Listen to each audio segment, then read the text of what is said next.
الشيخ الطوسي رضوان الله تعالى عليه بعد ما يصلي الفجر يمر على علي بن ابي طالب يقول له يا ابا الحسن اريد اشوف حبيب بن مظاهر. يقول فبعالم الرؤيا اجى حبيب بن مظاهر للشيخ الطوسي فسئله الشيخ الطوسي قال له يا حبيب شلونكم؟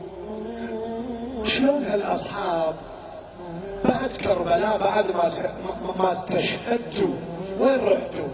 شنو اللي صار بيكم؟ قال له شيخنا حبيب بن مظاهر سلام الله عليه يقول له بعد ما سقطنا شهداء واحد تلو الاخر اي واحد يسقط من عندنا شهيد يستقبل النبي الاكرم صلى الله عليه واله وسلم بكأس من الماء يعطي ما كل احنا شربنا. قال له بس اكو موقف استحينا من عنده. من اللي يقول؟ حبيب. شنو الموقف؟ قال له جابوا العباس شهيد وقدم له النبي مي وما شرب. شلون ما قدر يشرب؟ شلون اشرب؟ والحسين بعد ما شرب. شلون اشرب واخوي حسين عطشان؟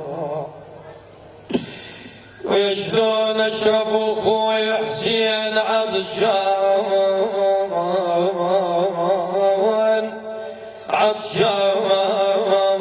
وسكنوا الحرم واطفال رضعان. جسدتها قلت شلونك يا حبيب؟ ورد حبيب بخير احنا بجنة الله ويا رسول الرب.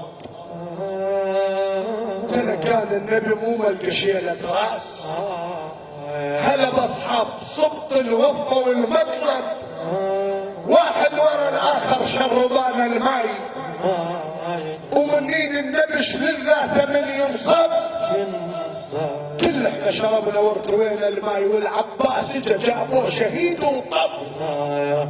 خويا ريان عنا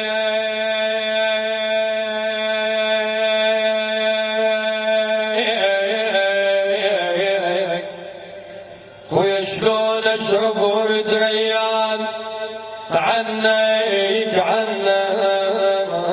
واخوي حسين ورد ويله. شلونك يا حبيب؟ ورد حبيب بخير احنا بجنة الله ويا رسول الرب.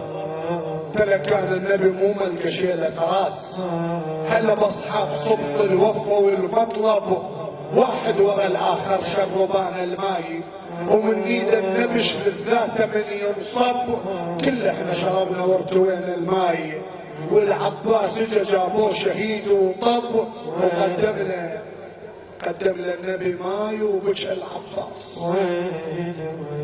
قدم له النبي ماي وبكى العباس وراسه من المروه دخن وضهضب لكن لا ايدين ولا عيون تشوف وهم قطع اختاب ومرضى وعصب.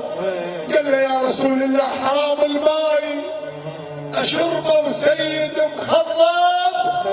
حبيبي يقول ندمنا من شربنا الماي ذاك اليوم ومفاضل مقطع ما رضى يشرب. ورجعت بين يا زينب علي